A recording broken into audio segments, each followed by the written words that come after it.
Boa noite a todos. Então, dando sequência aos temas que a gente vem desenvolvendo aqui de 15 em 15 dias, na semana anterior a gente falou da culpa, na quinzena anterior a gente falou da raiva, só coisa boa, né? E hoje nós vamos falar da tristeza. Tipo assim, não, você não vem na Pietá para melhorar, para ficar feliz, ficar contente, não, mas nós vamos falar de tristeza. A tristeza ela é uma coisa, por incrível que pareça, né? Ela é uma coisa que tem uma função muito importante no nosso desenvolvimento. E a gente precisa olhar para essas coisas do humano. O que a gente estava falando anteriormente da raiva, né? Para quem não... A raiva faz parte do ser humano, a gente precisa aprender a lidar com ela. A culpa faz parte do ser humano, a gente precisa aprender a lidar com ela. A tristeza, ninguém gosta de tristeza. Quem gosta de ficar triste? Mas a tristeza existe. Nós precisamos aprender a lidar com a tristeza. Você quer ser feliz? Quer ser feliz, né?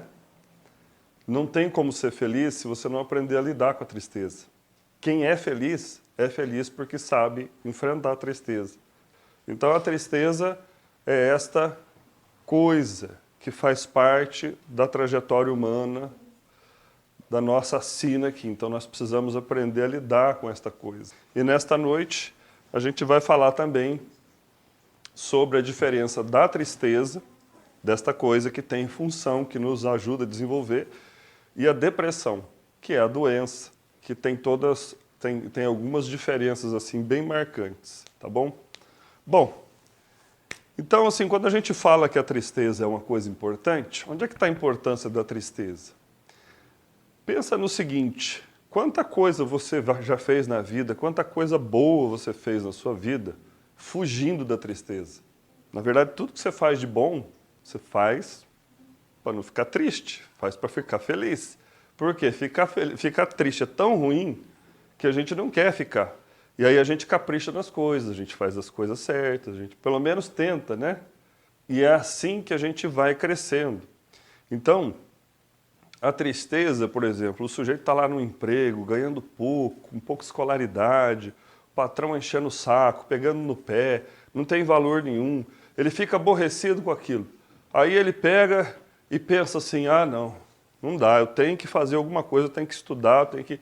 Aí ele começa a estudar, ele começa a melhorar, e dali a alguns anos ele está num outro nível, ele consegue um emprego melhor, ele passa num concurso. O que fez ele sair deste nível e ir para aquele nível? A tristeza, ele estava triste. Então, para ele não ficar mais triste, ele falou, não, eu tenho que fazer alguma coisa. Pelo menos, para isso aqui já resolveu, né? Lógico que a gente sempre vai ter outros problemas onde quer que a gente esteja. Se você pegar uma pessoa que fez uma mudança de vida assim, muito grande, como a gente conhece algumas pessoas que eram usuários de droga, que levavam uma vida assim, muito problemática em qualquer sentido. Aí, de repente, esta pessoa ela foi procurar um tratamento, ela mudou de vida. O que levou essa pessoa a procurar um tratamento? Estava tudo feliz? Tipo assim, não, tá gostoso eu usar droga aqui, tá, minha vida tá tudo bem, mas acho que eu vou mudar. Não, o cara estava no fundo do poço, não tinha mais nada para perder. E eu digo isso para vocês que no tempo que a gente trabalhou na CAD, na COFAD lá, quando a gente fazia as primeiras conversas com o pessoal que estava chegando, você via aquele discurso de perda, perda, perda, sofrimento, angústia, angústia, angústia, tanta tristeza que a droga causou. Aí o cara olha para aquilo e fala, não dá, eu não consigo sair disso sozinho, eu tenho que fazer alguma coisa. E aí ele consegue, por quê? Porque a tristeza empurra ele para fazer coisa boa. Então, quer dizer, mas por que será que é assim, né? Será que não podia, assim, a gente nascer feliz, ficar tudo certo? Então, na verdade era, né? Você lembra lá do livro do Gênesis? Deus criou Adão e Eva no paraíso. Aí os tontos não souberam dar valor para o paraíso. Porque o ser humano não dá valor para o paraíso, a não ser que ele conquiste esse paraíso. Estou errado? Por que a gente reclama tanto dos filhos mimados? Porque é assim que funciona. Você comeu a carne do pescoço, mas você dá coxa sobre coxa. Ele não vai saber dar valor nisso. Não, eu quero que o meu filho tenha tudo que eu não tive. Tá. Você dá valor para o que você não teve, porque você não teve. Ele que tem não vai dar valor, porque ele acha que aquilo é fácil.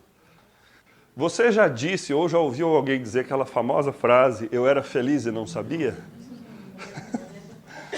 Por quê? Porque para ser feliz, você precisa ter a experiência da tristeza. Olha que droga. Bom, mas é assim que funciona. Então não vamos brigar com a realidade. É assim que funciona.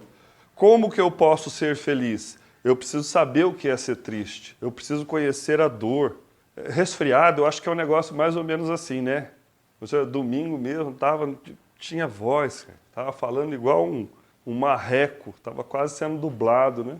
Aí você pensa, nossa, como é gostoso, né? Quando você está bem, você está disposto, você está... Mas é bom, né? Passar um período assim para você valorizar. Aí, de repente, numa noite fria, você se agasalha melhor. Você, não quero ficar gripado. Ficar gripado é ruim. A dor é ruim. Mas, pois bem, então Deus criou o homem e a mulher no paraíso, organizou tudo direitinho, e você que vive se culpando aí pelas coisas que os seus filhos fazem, presta atenção nisso, viu? Deus organizou Adão, a Eva, tudo direitinho. Ele, o Todo-Poderoso, fez e os caras fizeram um monte de besteira. Então, se os seus filhos fazem alguma besteira aí, fica achando que a culpa é sua, não, viu? Pode até ser, mas nem tanto, tá?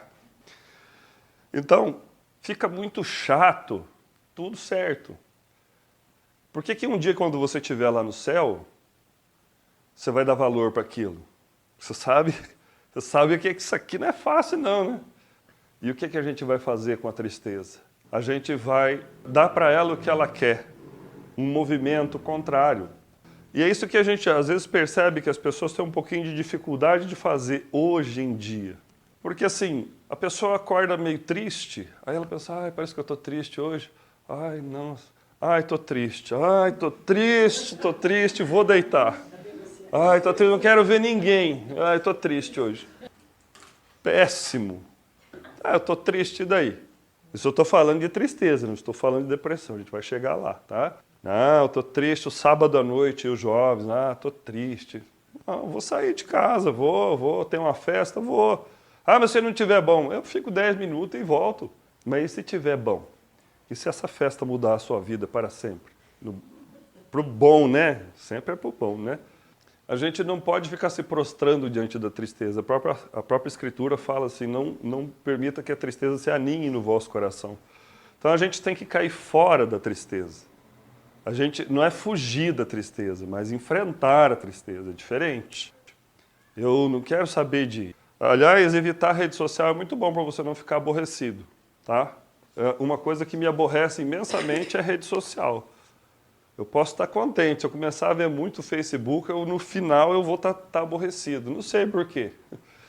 Bom, talvez seja porque você sabe de muita coisa que você não precisa saber. Tem gente que se expõe demais. E quando a gente tem acesso a uma intimidade que não era para a gente não se sente bem. Talvez você não percebeu isso, mas é ruim para a gente.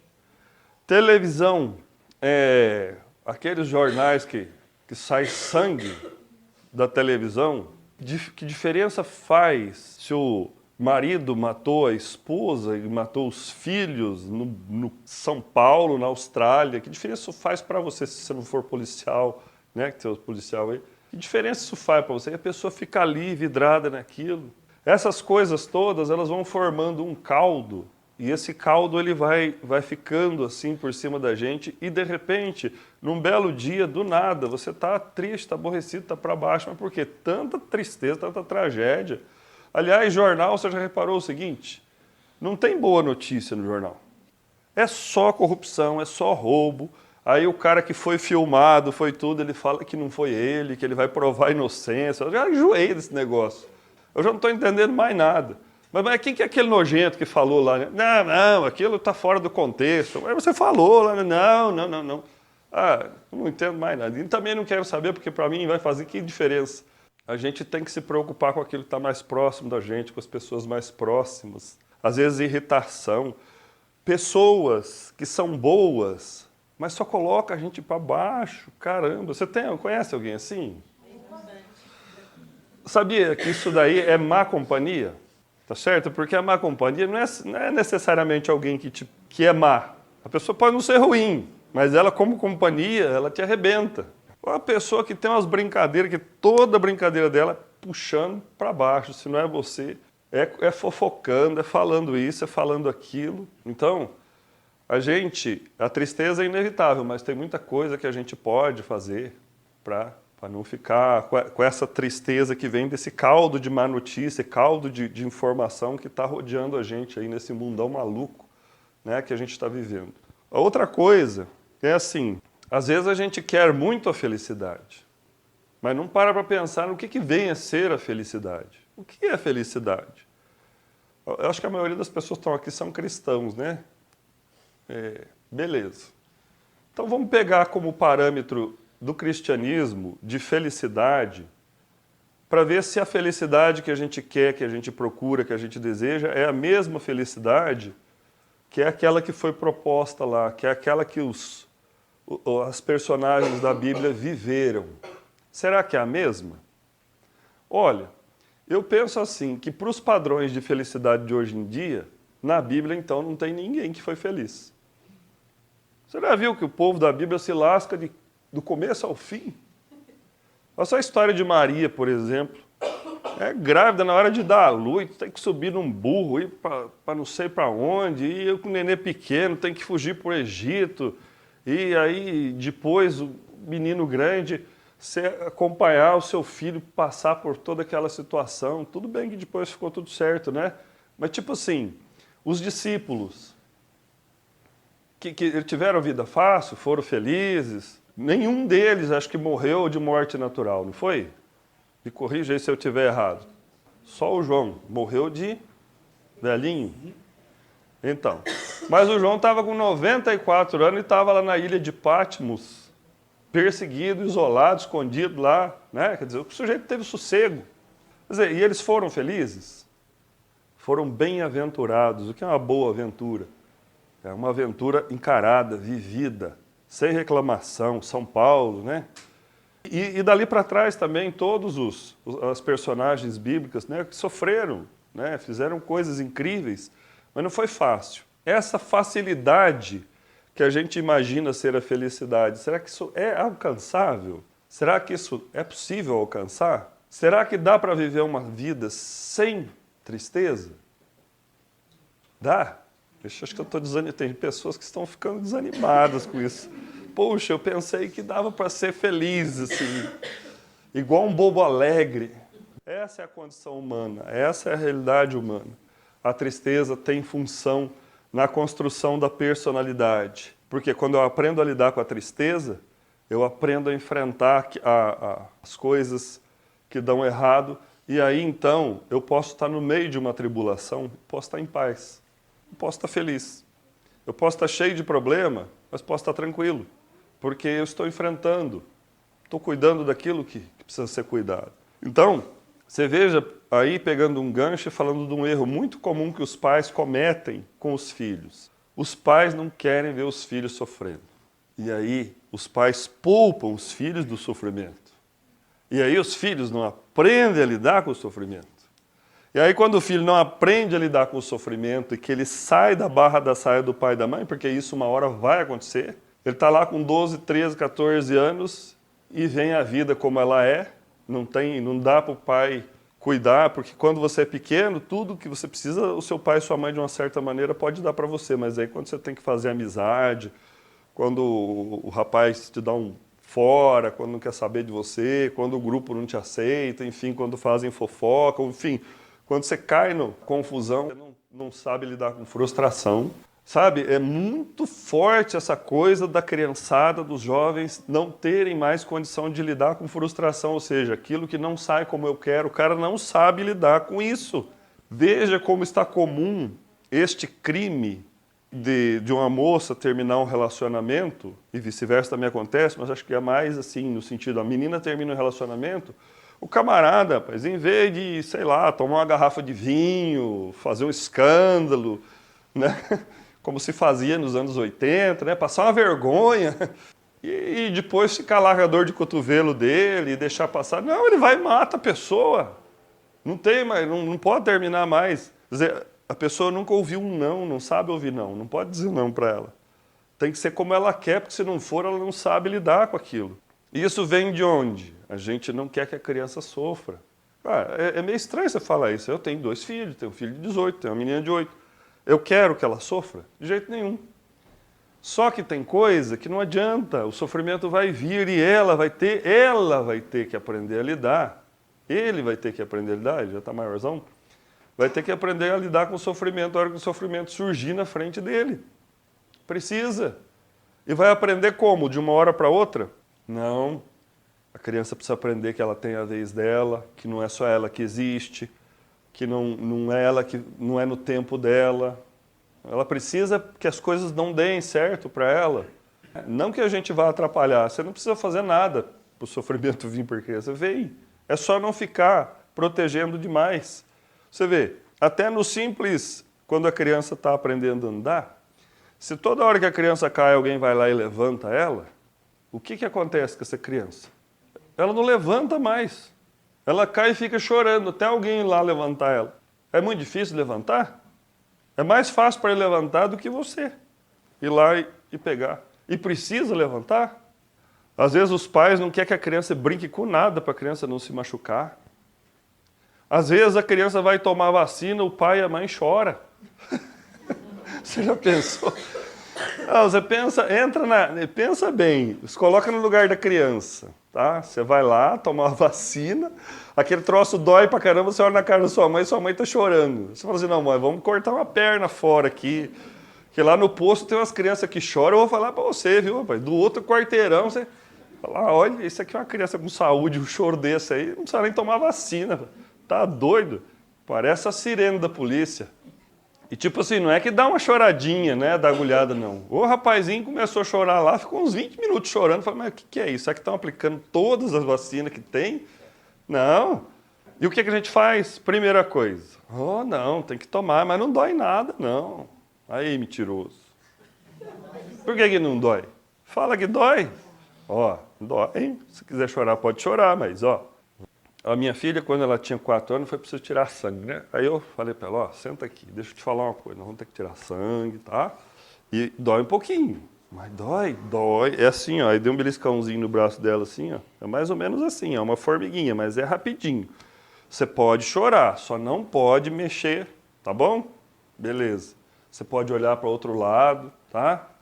Aí fui lá, sentei, ela sentou no meu colo, colocou o bracinho, ela falou para mim, eu quero olhar. Ah, pode olhar. Aí ela olhou, a moça botou, tirou, normalzinho. Ah, que legal, ela falou. Legal. Aí a moça que tirou o sangue elogiou muito. Ela falou, nossa, mas olha que beleza, como é raro ver uma criança assim, assim, assim. Aí quando saiu lá fora, ela falou, pai, quando que nós vamos tirar sangue de novo? Eu falei, não, chega, não pode ficar tirando muito sangue, não. Mas quer dizer, a gente não quer que a criança sofra e não prepara ela, porque o que na verdade eu fiz, eu preparei ela para o sofrimento. Falei, ó, dói. E como ela estava preparada para a dor, então a gente não prepara, a gente, nossa, você vê o seu filho triste, você fica, ai meu Deus, o que é que eu... Com coisa que, cara, as pessoas, cada um de nós tem que fazer a sua parte para ficar bem. Infelizmente, aí você não pode fazer tudo pelo seu filho, não pode... ele tem que aprender a fazer. Então, a tristeza, ela existe, ela precisa ser enfrentada, nós precisamos ensinar os nossos pequenos a enfrentar, e a gente não pode ter expectativa muito alta sobre a vida. Ai, mas eu queria, era ser feliz. Mas o que é ser feliz, meu cara? O que você acha? Colocar uma rede, uns coqueiros, sim, tomar uma limonada num dia. Tá, e aí, você vai ficar tomando limonada e deitado na rede o resto da vida. Não, quem é feliz é aquela pessoa que pegou o jeito de lidar com as coisas. É lógico que tem coisa que acontece que às vezes faz a gente perder o jeito, coisas que não são esperadas. Você perde às vezes um ente querido, né? Você toma uma lapada da vida assim que você perde o sentido, mas é por algum tempo, depois você já vai achando o jeito. Agora a pessoa que, quando acontece algum sofrimento, ela fica lá, ai. Cara, é a vida. Em 2014 eu estava com problema na voz, minha voz acabava, fui no médico. Aí o médico deu uma palpada aqui e falou, tem um negócio aí. Falei, não é legal não, né? Aí pediu para fazer um ultrassom meio às pressas. Aí o cara do ultrassom falou, tem um negócio aí. Falei, 2 falando, quando você vai ver o médico? Semana que vem é melhor você ir mais rápido. Falei, putz, legal, hein? Aí você chega lá, o cara fala, não é bom não, vamos fazer uma punção. Faz 4 punções, né? Que é para mandar uma para cada laboratório. Câncer. 20 de dezembro, eu estava lá em Londrina. O cara me chama, o cara me ligar 20 de dezembro, porque não deu bom o exame não, né? Voltei. E de fato. E aí? Por que isso foi acontecer comigo? Por que... Cara, quem que sou eu no final das contas? Se isso acontece com os outros, bom, não estava planejado. Vou dizer para você assim que é feio.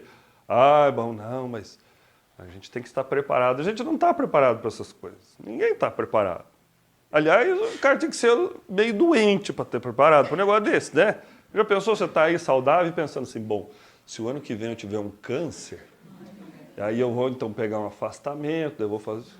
Será que tem alguém que... Eu até acho que pode ter, né? Tem maluco para tudo, mas você não está preparado para essas coisas. Não, se o ano que vem eu perder alguém querido, eu vou usar um vestido preto no enterro. Não, você está preparado para aquelas coisas triviais. Mas, enfim, a hora que eu estava preparado para enfrentar o negócio, não era o negócio. Graças a Deus. Até a médica se assustou. Falou, você acredita em Deus? Eu falei, acredito, já sei até o que aconteceu aí, né? Pois bem, mas enfim, eu passei 6 meses no Hospital do Câncer, tratando de um câncer, né? Mas aí, o que você vai fazer? Então, às vezes a pessoa recebe uma notícia e ela fica lá, mas eu não merecia isso. Gente, nós somos cristãos. O cristão não pode falar um trem desse, porque as coisas não acontecem porque você merece ou deixa de merecer. Olha o Jesus na cruz, aqui não tem nenhum, né? Ué, o menino bom daquele, né? Será que merecia? Merecia? Será que o São Pedro merecia ser crucificado de ponta cabeça? São Paulo degolado? Merecia? Não é porque a gente merece ou deixa de merecer que a coisa ruim acontece. Se acontece, tem que enfrentar. Jesus dizia lá, bem-aventurados os que choram, porque serão consolados. Mas não é quem fica choramingando pelo canto, não. É quem chora e vai para a luta. Quem chora, mas enfrenta. Está com câncer? Então, o que a gente faz? É por aqui, é por lá? Como é que começa? Como é que termina? Teve uma colega de trabalho que encontrou comigo e falou assim para mim, e a sua esposa, já está conformada? Eu falei, peraí, você está sabendo alguma coisa que eu não sei? Já está conformada? Rapaz do céu. Mas e se você morrer, os seus filhos? Tá, eu já vi um monte de gente morrer e os filhos ficaram, ué. Vou levar junto? Então não tem esse negócio, as coisas... E a gente precisa tomar muito cuidado disso, porque dentro do pensamento cristão tem essa tal da teologia da prosperidade, que é tipo assim, se você tem depressão, então você não tem Deus. Se você está desempregado, é porque você não tem Deus. Se acontecer alguma coisa ruim na sua vida, é porque Deus, você não está rezando, não está orando, não está fazendo não sei o quê. Tá certo. Então quer dizer que o São Pedro morreu de ponta cabeça lá, ele devia estar... Vai ver que foi um dia que ele esqueceu de rezar. O São Paulo também, cortaram a cabeça dele lá, coitado. Olha, justo o dia que ele esqueceu de rezar, cortaram né? Nós somos cristãos, o cristão tem que seguir o que Cristo ensinou, o que a Escritura ensinou, tá certo? Ou então não fala que é cristão. Como a gente já disse da outra vez aqui, quem segue Cristo é cristão, quem segue a cabeça é o quê? Cabeção. Então ou é cristão ou é cabeção, os dois não dá para ser não, tá certo? E é muito interessante que o Evangelho, a Escritura, ela mostra essa natureza humana sem querer enganar ninguém. Aquele que quiser vir após mim... Como é que é? Tome a sua cruz e me siga. Cruz é coisa boa? Não é, mas tem que carregar. Qual que é a sua? Está doente? Está deprimido? Está com problema com o filho? Qual que é a sua cruz? É sua. Tem que olhar para ela e falar, não gosto de você não, mas tá bom, vamos lá. Sobe aqui. Né? Aí aparece um sirineu para ajudar, quando você vê, você ficou forte. E quando você estiver sem cruz, você vai dar valor. Bom, então, a gente está vendo aí que a tristeza é algo da natureza humana, ela é inerente ao nosso desenvolvimento, ela faz a gente sair de um lugar e ir para o outro, ela faz a gente melhorar, ela faz a gente buscar uma qualidade de vida melhor, tá? E a depressão? Depressão é doença, precisa cuidar, tá? Mas qual que é a grande diferença da tristeza com a depressão?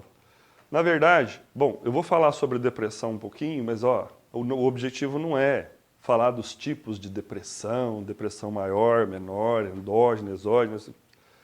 Isso aí é fácil de pesquisar. Mas assim, o que que marca a diferença de uma coisa ou de outra? Como que a gente sabe que precisa de ajuda ou que o outro está precisando de ajuda e como é que a gente pode fazer para ajudar? O que que o serviço de saúde oferece de recurso para ajudar? Então a palavra depressão, ela significa... Quem sabe o que significa depressão, a palavra? Descida, né? Buraco. Depressão. Cuidado com a depressão. Buraco. Depressão de 1929, né? A gente estudou na escola lá, a grande crise, quebra da bolsa lá, o que que houve? Aliás, a palavra depressão, ela é um termo da economia, porque a psicologia é uma ciência nova. Então tem muito termo que veio da economia. O estresse, por exemplo, veio da engenharia.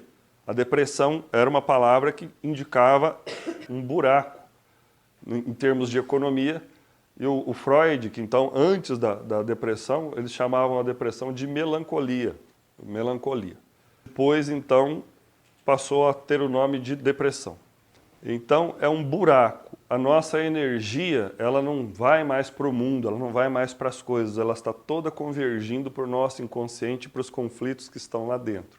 Então, tem depressão que ela tem origem física, orgânica, às vezes é hormonal, tem questões da menopausa, questões de tireoide, essas são fáceis de tratar. Ela é um desequilíbrio químico causado por causa dos hormônios, ou de pessoas que usam hormônios para outros fins, né? Às vezes desequilibra o humor também. Facinho de tratar, identificou o problema, compensou ali o hormônio, beleza. Mas a depressão, quando ela tem causas no inconsciente, quando ela tem causa mais arraigada, ela é uma coisa muito difícil de lidar. E qual que é o motivo disso? De onde isso vem? Poxa, eu conheço uma pessoa que se separou do marido e aí ela ficou deprimida. Faz anos que ela trata a depressão porque ela largou do marido. É porque ela largou do marido? Tem uma pessoa que ficou desempregada e aí ele tá tratando da depressão já há um tempão. Tem um cara que bateu o carro, rapaz. Depois que ele bateu o carro, ele entrou numa depressão. Será que essas coisas são mesmo a causa? Gente, a tristeza ela faz parte da vida, a decepção faz parte. Nós temos recurso para lidar com coisa difícil. Mas o que que acontece? Está desenvolvendo dentro de nós aquilo, e aí então eis que vem alguma coisa que é o gatilho, que dispara aquele acontecimento. Aquilo que ia acontecer dali mais uns meses, talvez daqui a alguns anos, acontece por causa daquele baque. A gente já tem um monte de coisa não resolvida, um monte de coisa que não está certa. E aí, quando sofre aquele baque, aí você se desequilibra. Mas assim, um humor deprimido, como é o título correto. Essa variação normal que a gente tem da alegria e da tristeza, ela está sempre para baixo, sempre para baixo. Os pensamentos estão todos apontando para baixo, para o negativo, tudo está negativo. Está escuro, está... Então, a pessoa que nunca teve depressão, ela olha para alguém deprimido e ela pensa assim, bom, isso é tristeza. Falta de roçar um mato, falta de lavar uma pia de louça, né? Tem gente que fala assim, depressão precisa de terapia. Terapia cheia de louça para a pessoa lavar. Isso aí é frescura. Quantos pacientes que têm depressão chegam lá e falam para você assim, olha, minha irmã foi lá e falou assim para mim, você é bonita, você é jovem, fica aí deitado, seu marido vai arrumar uma outra. Seus filhos, tem que cuidar dos filhos, você tem tudo. Você não dá valor para as coisas. Você falta de ir na igreja, isso aí não sei o quê. Por que que a depressão, além de ser ruim, você não tem sossego nem na sua casa? Porque pensa no seguinte, se você vai ver um motoqueiro, o cara caiu de moto e está todo quebrado lá, todo roxo, cheio de pino para todo lado. Você não olha para a pessoa e fala assim, tira esses arames aí, rapaz, vai jogar uma bola. Esse negócio de roxo aí, tá com nada não, vamos. Né? Se eu fizer um negócio desse, é uma indelicadeza muito grande com a pessoa que está doente. Mas com o deprimido é a mesma coisa, o cara está mais quebrado que o motoqueiro e as pessoas falando para ele. É lógico que as pessoas querem ajudar, mas isso não é ajuda. Né? Daqui a pouco a gente vai falar da ajuda pode ser bem-vinda. Né? Então, a depressão ela muda muita coisa na vida da gente. A pessoa ela pode ter insônia ou pode estar dormindo demais. Ela tem um desânimo muito grande. Às vezes isso não acontece tudo de uma vez, isso vem aparecendo aos poucos. O pensamento para baixo, parece que tudo vai dar errado. Aquelas coisas que ela sentia prazer em fazer, não tem mais prazer em fazer. Pode acontecer um dia ou outro, você está com tudo isso? Pode, aí também não é problema. Ah, ontem eu estava desse jeito. Não é depressão. Uma semana, 2 semanas, o negócio começa a não sair daquilo, então você sabe que tem alguma coisa errada acontecendo. Você tem que olhar para você e falar, peraí, tem alguma coisa diferente. Eu não sou assim, mudei, estou diferente. Poxa, eu não era assim. As pessoas têm insônia, o corpo muda, o corpo fica diferente. Às vezes a questão da digestão fica diferente. Às vezes dores do corpo. As mulheres é muito comum essas crises de choro, muito se sentindo muito culpada. Ah, é porque eu fiz aqui coisa que já foi lá do passado lá. A pessoa tá, por isso que eu tinha o nome de melancolia, né? A pessoa fica lá voltando em coisas da infância lá, coisas que ninguém lembra mais, e a pessoa tá ali remoendo aquilo. Então, isto é muito diferente daquela tristeza saudável. Por exemplo, tem coisas tristes que acontecem na vida e que a gente acha que é depressão, mas não é. Então, a pessoa perdeu um ente querido. A pessoa às vezes fala assim, olha, eu quando perdi minha mãe fiquei 3 meses assim, bem deprimido. Cara, não é depressão. Isso é tristeza, ué. Você perdeu a mãe e ficou triste. Que perder a mãe e ficar contente, se você tivesse uma herança lá e fosse um filho desnaturado, tem gente que fica contente. Mas, ué, perdeu. Mas as pessoas têm uma dificuldade tão grande de lidar com a tristeza que não quer ver ninguém triste. A pessoa viu o vô lá, a outra está falando, não, mas você tem que, não pode ficar, tem que... Cara, peraí. A pessoa sofreu um derrame, ficou com o lado paralisado, está triste, não quer ver ninguém. Ué, desculpa até dizer isso, mas se acontecesse isso com você, você ia ficar feliz? Você não ia chorar, você não ia se desesperar, você ia ficar contente? Não ia. Mas depois as coisas vão voltando. Quando você vê, 3 meses eu fiquei deprimido. Não, não ficou deprimido, você ficou muito triste por causa do luto. Então, isso foi um processo de luto que você percorreu. Quando nasceu um nenenzinho deficiente, nós ficamos deprimidos. Não, você ficou triste. Fica triste. Mas a gente ama, a gente aceita, só que aí você pensa assim, nossa, e quando eu morrer, quem que cuida? Então, tem uma série de coisas que precisa. Como que vai ser minha vida depois daquilo? Então, a tristeza e a tristeza intensa, ela não é depressão. A depressão é um transtorno afetivo. Aqui está a chave para a gente entender o que tem por trás da depressão como doença. O que é afeto para a psiquiatria e para a psicologia? É tudo aquilo que nos afeta. Não é só assim, eu gosto da pessoa, eu não gosto da pessoa. Tudo que te afeta. A música, você ouve uma música... Você gosta ou não gosta, ela afeta você. Quando você tem depressão, você ouve a música e ela não faz diferença nenhuma, é barulho. Eu já ouvi pacientes falarem assim, que ele não come porque a comida tem gosto de isopor, não tem sabor. Mas cadê o sabor da comida? O sabor da comida é afeto, ou seja, ele é um sentir que o meu cérebro precisa processar. E no transtorno afetivo ele não processa aquele sentir, não tem graça, não tem gosto. Não tem. Eu gostava tanto de ir fazer tal coisa, fazer aquilo, não sinto prazer mais, eu vou lá. O seu afeto, o afeto seria como lentes que a gente, né, de um óculos, através dos quais você vê o mundo. Essa lente embaçou, essa lente escureceu, tudo que você vê, entendeu? Depressão mata, certo? Eu tenho uma bisavó que faleceu com 25 anos de idade. É esquisito, né? Eu tenho uma bisavó que faleceu mais nova do que eu me dá meio que um nó na minha cabeça. Mas enfim, ela tinha 25 anos de idade quando ela faleceu. E o pessoal dizia que era desgosto. Lembra? O pessoal, morreu de desgosto. Mas desgosto do quê? A mocinha bonita, tinha algumas posses e tal, não era rico. Tinha os filhos, né? O marido bom, tudo certinho. Aí, de repente, foi ficando quieta, chorava, depois no céu do quarto mais. Já era pequenininha, franzininha. Aí vai lá o benzedor, benzer, falar que foi macumba que foi feita, aí já vai o não sei quem mais dizer que é falta de rezar. Que tem... Hoje em dia, com remédio, é difícil o sujeito vencer isso. No passado, sem medicação, como que era difícil para lidar com essa questão. Mas, enfim, a gente, quando alguém está deprimido, quando você percebe que o seu filho, seu esposo, seu namorado, enfim, alguma pessoa está nesse nível aí, você está percebendo que essa pessoa está triste, não acha graça nas coisas. Isso está perdurando há algum tempo. O que você vai fazer? Você vai chegar para a pessoa e falar, olha, precisamos ir no médico.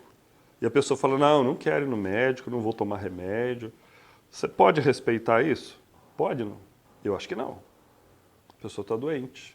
A pessoa não tem iniciativa, ela tem um transtorno afetivo. Então a gente vai falar assim, olha, eu sei que você não está bem não, mas só que eu também não posso ficar aqui sentado vendo você nessa situação. Então, você vai fazer um favor para mim, nós vamos no médico, sim. Que médico eu devo procurar? Um psiquiatra? Nossa, é tão difícil, né? Se você for procurar um médico, ainda que seja pago, você não acha assim não. Para a semana que vem, para o mês que vem, não. Você, de repente, vai ficar aí 2 meses numa fila. Qual que é o médico que pode cuidar disso? Qualquer médico pode cuidar. Talvez mais para frente ele encaminhe para um psiquiatra. Mas o primeiro cuidado, uma avaliação física, inclusive para ver se essa depressão não é de origem orgânica. O clínico geral, esses médicos dos postinhos, eles podem fazer isso. Tranquilo, depressão não é bicho de 7 cabeças no sentido de tratamento medicamentoso. Dá para sarar sem tomar remédio? Sara sem tomar remédio? Geralmente, quem tem crises assim severas de depressão, a primeira crise que vem ali por volta dos 8, 19, até os 28 anos de idade, a primeira que vem, ela vem branda, é ruim, mas ela passa. Às vezes passa sem remédio. Aí às vezes a pessoa toma um remédio um pouquinho assim, já sarei, já parou, tá, tudo certo. A segunda que vem, o segundo ciclo que vem, ele costuma ser mais forte. Esse dificilmente ele vai passar sem remédio, sem fazer o tratamento. É uma descompensação química e precisa tomar o remédio. Mas eu confio em Deus, eu vou orar e vou pedir, Deus vai me livrar dessa. Tá certo? Beleza, reza, pede para Deus. Sem Deus nós não somos nada, mas toma o remédio. Por que toma o remédio? Porque a própria Escritura diz lá no livro do Eclesiástico, o homem sensato não despreza o conselho do médico. Então você vai lá, vai no médico da sua confiança, faz os exames, toma. Mas e se eu tomar remédio tarja preta, eu não sou louco? Não é mesmo, mas para não ficar, então você toma. A outra coisa importante, tem que fazer terapia. Por que tem que fazer terapia? Para entender por que isso se desenvolveu. Porque senão, você tomando só o remédio, você vence o segundo ciclo, mas depois quando vier um terceiro, ele vai vindo cada vez mais forte, vai arrasando cada vez mais coisas no seu redor. Entendeu? Então, é uma oportunidade que a gente tem de se desenvolver também. Agora, não tenha vergonha de pedir ajuda. Não tenha vergonha de oferecer ajuda. Olha, nós vamos no médico, se o médico falar que não... E aí o médico vai dar o remédio e você vai pegar e vai dar para a pessoa. Vai dar. Não, precisa tomar, vamos lá. Você quer que eu faça o quê? Que eu fique vendo você aí triste, aborrecido, deitado na cama? Não, deixa eu fazer alguma coisa. Quando cada dia que passa, parece que a coisa vai ficando pior, eu não consigo mais, eu perco o jeito com todas as coisas. Então aí eu preciso procurar ajuda. Eu devo visitar alguém que está com depressão? Deve. Deve, né? Isso, legal. Mas como é que é essa visita? Não, você vai ver se a pessoa está receptiva. Às vezes a pessoa está ali querendo ser educada com você, mas não é uma visita muito longa, só mesmo para mostrar, olha, eu estou aqui, viu? Se precisar de alguma coisa, isso aí é duro, né? Nós estamos orando, toma um remédio direitinho, viu? Isso e aquilo e tal. Saiba visitar uma pessoa, saiba consolar, saiba ser uma boa companhia, né? Não olha para a pessoa e fala, ei, mas você tá doente, filho, você tá estragadinho, hein? Ai, você tem que, né? Pelo amor de Deus. Mantenha contato. Não fica cobrando a pessoa, não é hora de ficar cobrando nada. Mas convida ela, não julga as pessoas. Você tem um colega de trabalho que está afastado porque está deprimido. Aí você sai de tarde e o cara está fazendo uma caminhada. O miserável lá ficou o dia inteiro deitado, aí o médico fala, você tem que caminhar. E o cara consegue sair lá com um sufoco. Aí a pessoa fala assim, lá, para trabalhar não dá, mas ficar caminhando aí. Então, para de ficar julgando os outros. Cada um é que sabe, né? Muita gente sentou na minha frente no consultório e falou assim, olha, eu não sabia que isso era assim. Minha mãe teve, minha tia achava que era uma frescura. Agora que eu vejo o que é isto. Então, não queira passar por isso só para você aprender como é que é, não. Eu, se já tinha respeito para as pessoas que têm esse sofrimento, agora tem muito mais. Então, procurar colocar as pessoas para cima de uma maneira assim, olha, estou aqui, estou aqui, estou aqui. Olha, vai ter uma festa lá, você não está afim? Ah, mas vamos uns minutinhos lá, quem sabe? Se você, Deus te livre disso, né? Mas se você passar por isso, ou está passando por isso, não é momento de brigar com a igreja, de brigar com Deus, de ficar fechado no quarto. Tem que manter a rotina. Nossa, eu vou na missa, eu vou no culto, mas eu não, parece que não, mas vai. Vai assim mesmo, sai, vai lá. Você não quer ver ninguém? Chega um pouquinho depois, sai um pouquinho antes. Mas vai sempre, vai sempre. Mantenha as rotinas daquilo que, na medida do possível, né? Não tem que nadar contra a correnteza. Assim como na tristeza a gente tem que enfrentar, essa cruz também tem que enfrentar. Há o risco de suicídio, né? Porque o pensamento da pessoa deprimida ele fica muito negativado. Se a pessoa tiver esses relatos, precisa procurar ajuda imediata, tá certo? Não pode ficar brincando com isso, porque tristeza é uma coisa inerente da vida e depressão é um transtorno, é uma doença que tem tratamento, felizmente, tá? Que tem meios para se cuidar disso. Então não vamos brincar com uma coisa que é tão perigosa e que está crescendo cada vez mais. Então vamos sempre manter a nossa mente bem higienizada. Mas enfim, a gente precisa estar bem atento, bem sensível a essa coisa.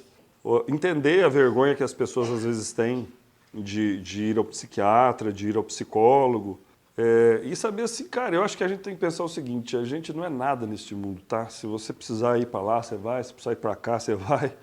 O que precisar fazer, tem que fazer. Toma a sua cruz. Ah, minha cruz agora vai ser tomar esse monte de remédio. Opa, vamos lá. É o que tem que fazer. Mas vamos vencer, vamos orar, vamos ouvir as palestrinhas, vamos fazer isso, vamos fazer aquilo. Ah, vai precisar afastar do trabalho. Ah, mas que vergonha ser afastado do trabalho. Porque... Putz, isso daí, paciência. E tem que enfrentar, e tem que apietar, e tem outras coisas, e tem recurso, né? Tem que ir atrás do recurso que tem e enfrentar.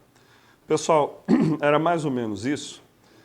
Alguém tem alguma dúvida, quer acrescentar alguma coisa? Foi bom? Deu para aprender alguma coisa? A gente sempre fica feliz de poder partilhar. Bom, então se ninguém tem nada a acrescentar, declaro encerrada a sessão, tá bom? Obrigado.